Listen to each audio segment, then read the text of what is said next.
ओम नमो भगवते वासुदेवाय नमः। आप सभी का स्वागत है मेरे YouTube चैनल पर। पौष पूर्णिमा तिथि की शुरुआत 2 जनवरी 2026 को शाम 6:53 से शुरू होगी। इस तिथि का समापन 3 जनवरी को दोपहर 3:32 पर होगा। उदय तिथि के अनुसार पौष पूर्णिमा का व्रत 3 जनवरी 2026 को रखना ही उचित होगा। इस दिन चंद्रमा की उदय का समय 6:11 रहेगा। पौष पूर्णिमा की व्रत कथा। द्वापर युग में एक बार यशोदा मैया ने श्री कृष्ण से कहा कि तुम तो पूरे संसार के पालन करता हो, आज तुम मुझे कोई ऐसा व्रत बताओ जिसके करने से किसी भी स्त्री को विधवा होने का क्षय न रहे तथा इससे मनुष्यों की सभी मनोकामनाएं पूर्ण हो। श्री कृष्ण बोलते हैं कि माता, आपने बहुत ही सुंदर प्रश्न पूछा है। मैं आपको इसके बारे में विस्तार पूर्वक बताता हूँ। सौभाग्य प्राप्ति के लिए महिलाओं को 32 पूर्णमासियों के व्रत को करना चाहिए। इससे उनकी सभी मनोकामनाएं पूर्ण होती है और उन्हें सौभाग्यवती होने का आशीर्वाद मिलता है। अब मैं आपको इससे जुड़ी हुई कथा सुनाता हूँ। इस भूमंडल पर एक अत्यंत प्रसिद्ध राजा चंद्रहास से पालित अनेक प्रकार के रत्नों से परिपूर्ण कार्तिका नाम की एक नगरी थी। वहां पर धनेश्वर नाम का एक ब्राह्मण था और उसकी स्त्री अति सुशीला रूपवती थी। दोनों ही उस नगरी से बड़े प्रेम के साथ रहते थे। घर में धन धान्य आदि की कमी नहीं थी, लेकिन उनको एक बड़ा दुख था कि उनकी कोई संतान नहीं थी। इस कष्ट से वह अत्यंत दुखी रहते थे। एक दिन एक बड़ा तपस्वी योगी उस नगरी में आए। वह योगी उस ब्राह्मण के घर को छोड़कर अन्य सभी घरों में भिक्षा लाकर भोजन किया करते थे, लेकिन रूपवती से वह भिक्षा नहीं लिया करते थे। एक समय वह किसी अन्य घर में भिक्षा लेकर गंगा किनारे जाकर भिक्षा को प्रेम पूर्वक खा रहे थे। तभी धनेश्वर ने योगी को देखा और अपनी भिक्षा के अनादर से दुखी होकर योगी से बोला, महात्मा, आप सब घरों में भिक्षा लेते हैं, परंतु मेरे घर की भिक्षा कभी नहीं लेते। इसका क्या कारण है? योगी ने कहा कि निसंतान के घर की भिक्षा पतितों के अन्न के तुल्य होती है, और जो पतितों का अन्न खाता है वह भी पतित हो जाता है। चूंकि तुम निसंतान हो, अतः पतित हो जाने के भय से मैं तुम्हारे घर की भिक्षा नहीं लेता हूँ। धनेश्वर यह बात सुनकर अपने मन में बहुत दुखी हुआ और हाथ जोड़कर योगी के पैरों पर गिर पड़ा तथा अंतर्भाव से कहने लगा, हे महाराज, यदि ऐसा है तो आप मुझको पुत्र प्राप्ति का उपाय बताइए। आप सर्वज्ञ हैं, मुझ पर अवश्य ही यह कृपा कीजिए। धन की मेरे घर में कोई कमी नहीं है, परंतु मैं पुत्र न होने के कारण अत्यंत दुखी हूँ। आप मेरे इस दुख का हरण करें, आप सामर्थ्यवान हैं। यह सुनकर योगी कहने लगे, हे ब्राह्मण, तुम चंडी देवी की आराधना करो। घर आकर उसने अपनी स्त्री से सब वृत्तांत कहा और स्वयं तप के निमित्त वन में चला गया। वन में जाकर उसने देवी चंडी देवी की उपासना की और उपवास किया। चंडी देवी ने 16वें दिन उसको स्वप्न में दर्शन दिया और कहा, हे धनेश्वर, तुझे पुत्र होगा, परंतु वह 16 वर्ष की आयु में ही मृत्यु को प्राप्त हो जाएगा। यदि तुम दोनों पति पत्नी 32 पूर्णमासियों का व्रत विधि पूर्वक करोगे तो वह दीर्घायु होगा, जिससे तुम्हारी जितनी तुम्हारी सामर्थ्य हो उतने आटे के दिए बनाकर शिव जी का पूजन करना और पुनर्मासी का व्रत करना। प्रातः काल होने पर इस स्थान के समीप ही तुम्हें एक आम का वृक्ष दिखाई देगा। उस पर चढ़कर एक फल तोड़कर शीघ्र अपने घर चले जाना और अपनी स्त्री से सब वृतांत कहना। जब वह शंकर जी का ध्यान करके उस फल को खा लेगी तब भगवान शंकर की कृपा से वह गर्भवती हो जाएगी। जब वह ब्राह्मण प्रातः काल उठा तो उसने उस स्थान के पास ही एक आम का वृक्ष देखा जिस पर एक आम का फल लगा हुआ था। उस ब्राह्मण ने उस आम के वृक्ष पर चढ़कर उस फल को तोड़ने का प्रयत्न किया, परंतु कई बार प्रयत्न करने पर भी वह वृक्ष पर न चढ़ पाया। तब वह ब्राह्मण बहुत चिंतित हुआ और विघ्न विनाशक श्री गणेश जी की वंदना करने लगा और बोला, हे दयानिधे, अपने भक्तों के विघ्नों का नाश करके उनके मंगल कार्य को करने वाले, दुष्टों का नाश करने वाले, रिद्धि सिद्धि को देने वाले, आप मुझ पर कृपा करके इतना बल दे कि मैं अपने मनोरथ को पूर्ण कर सकूं। इस प्रकार गणेश जी की प्रार्थना करने पर उनकी कृपा से धनेश्वर वृक्ष पर चढ़ गया और उसने एक अति सुंदर आम का फल देखा। उसने विचार किया कि जो वरदान से फल मिला था वह यह है और कोई फल दिखाई नहीं देता। उस धनेश्वर ब्राह्मण ने जल्दी से उस फल को तोड़कर अपनी स्त्री को लाकर दिया और उसकी स्त्री ने अपनी पति के कथानुसार उस फल को खा लिया। इसके पश्चात वह गर्भवती हुई। देवी जी की कृपा से, असीम कृपा से उसे एक अत्यंत सुंदर पुत्र की प्राप्ति हुई जिसका नाम उन्होंने देवी दास रखा। माता पिता के हर्ष और शोक के साथ वह बालक शुक्ल पक्ष के चंद्रमा की भांति बढ़ने लगा।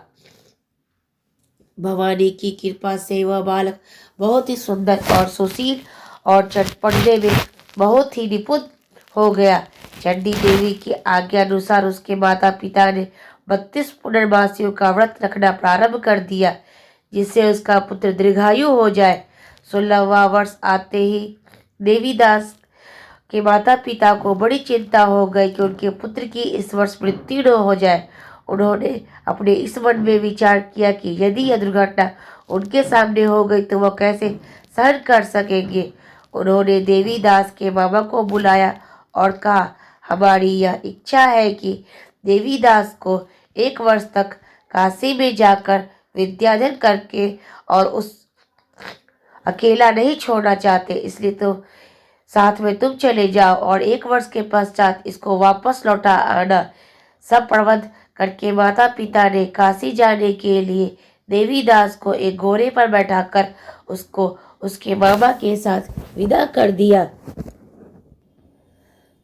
धनेश्वर ने अपनी पत्नी के साथ अपने पुत्र की मंगल कामना तथा दीर्घायु के लिए भगवती दुर्गा की आराधना और पूर्णमासियों का व्रत करना आरंभ कर दिया। इस प्रकार उन्होंने 32 पूर्णमासी का व्रत पूरा किया। कुछ समय पश्चात एक दिन वह दोनों मामा और भांजे मार्ग में रात्रि बिताने के लिए किसी ग्राम में ठहरे हुए थे। उस दिन उस गांव के एक ब्राह्मण की अत्यंत सुंदरी, सुशीला, विदुषी और गुणवती कन्या का विवाह होने वाला था। जिस धर्मशाला के अंदर वर्ण और उसकी बारात ठहरी हुई थी उसी धर्मशाला में देवीदास और उसके मामा भी ठहरे हुए थे। संयोगवश उस कन्या को तेल आदि पहन चढ़ाकर मंडप आदि का कृत्य किया जा रहा था, लेकिन लग्न के समय वर को धनुर्वात शरीर धनुष की तरह झुककर टेढ़ा हो जाता है। इस कारण वर के पिता ने अपने कुटुंबियों से परामर्श करके निश्चय किया कि यह देवीदास मेरे पुत्र जैसा ही सुंदर है, मैं इसके साथ ही लग्न करा देता हूँ और वह बाद में विवाह के अन्य कार्य मेरे लड़के के साथ हो जाएंगे। यह ऐसा सोचकर उन्होंने देवीदास के मामा से जाकर बोला कि यदि तुम थोड़ी देर के लिए अपने भांजे को हमें दे दो जिससे विवाह के लग्न के सारे कृत्य सुचारू रूप से हो सके। तब उसके मामा कहने लगे कि जो कुछ भी कन्यादान के समय वर को मिले वह सब हमें दे दिया जाए तो मेरा भांजा इस बारात का दूल्हा बन जाएगा। यह बात वर के पिता ने स्वीकार कर ली और उसने अपने भांजे को वर बनाने के लिए भेज दिया। और उसके बाद सब विवाह कार्य रात्रि में विधि पूर्वक संपन्न हो गया। पत्नी के साथ वह भोजन न कर सका और अपने मन में सोचने लगा, न जाने यह कैसी स्त्री होगी। वह एकांत में इसी सोच में पड़ गया तथा उसकी आंखों से आंसू आ गए। तब वधू ने पूछा, क्या बात है, आप इतने उदासीन व दुखी क्यों हो रहे हैं? तब उसने सब बातें जो वर के पिता और उसके मामा में हुई थी उसको बता दी। तब कन्या कहने लगी, यह ब्रह्म विवाह के विपरीत कैसे हो सकता है? देव, ब्राह्मण और अग्नि के सामने मैंने आपको ही अपना पति बनाया है, इसलिए आप ही मेरे पति हैं। मैं आपकी ही पत्नी रहूंगी, किसी अन्य की कदापि नहीं। तब देवीदास ने कहा, ऐसा मत करिए, क्योंकि मेरी आयु बहुत कम है। मेरे पश्चात आपकी क्या गति होगी, इन बातों को अच्छी तरह विचार कर लो। परंतु वह दृढ़ विचार वाली स्त्री थी। बोली कि जो आपकी गति होगी वह मेरी गति होगी। हे स्वामी, आप उठिए और भोजन करिए और निश्चय ही भूखे होंगे।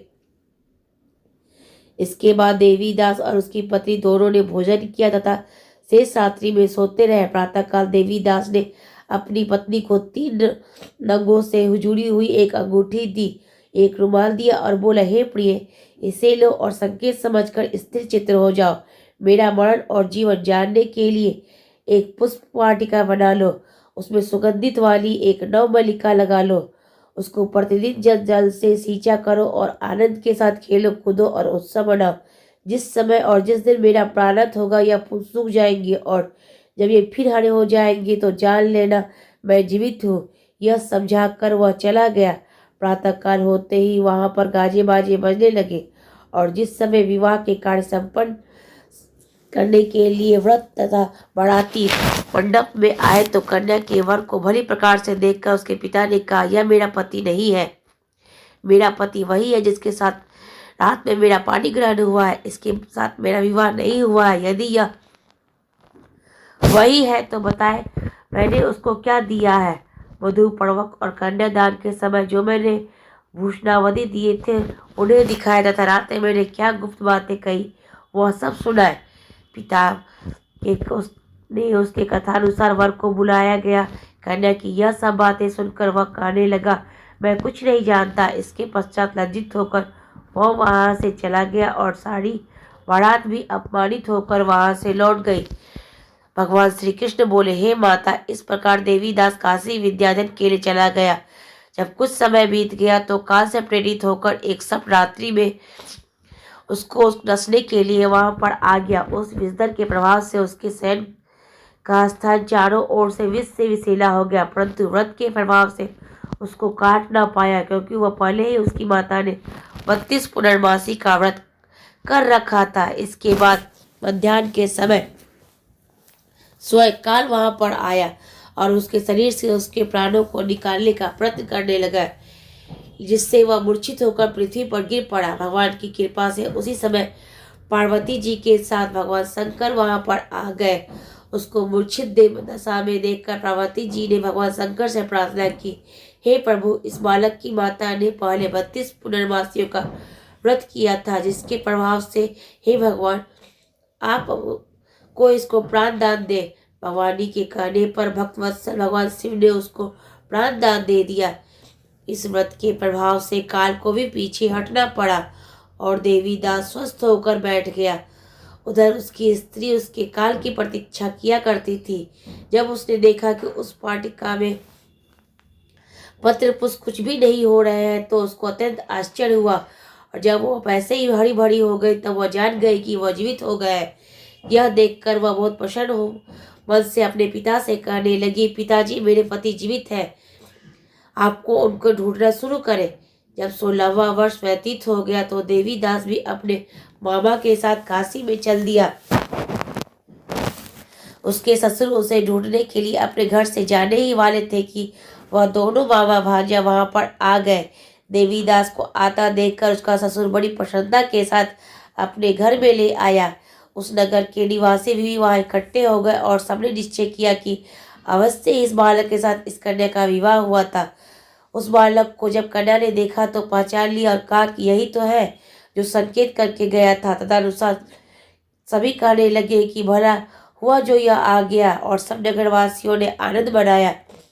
श्री कृष्ण जी कहने लगे, इस प्रकार धनेश्वर 32 पुनर्वासियों के व्रत के प्रभाव से पुत्रवान हो गया। जो भी स्त्रियां इस व्रत को करती है वे जन्म जन्मांतर में वैधव्य का दुख नहीं भोगती है और सदैव सौभाग्यवती रहती है। यह मेरा वचन है, इसमें कोई संदेह नहीं है। यह व्रत पुत्र पौत्रों को देने वाला तथा संपूर्ण मनोकामनाओं को पूर्ण करने वाला है। 32 पुनर्वासियों का व्रत करने से व्रती का सब इच्छा भगवान शिव जी की पूर्ण करते हैं।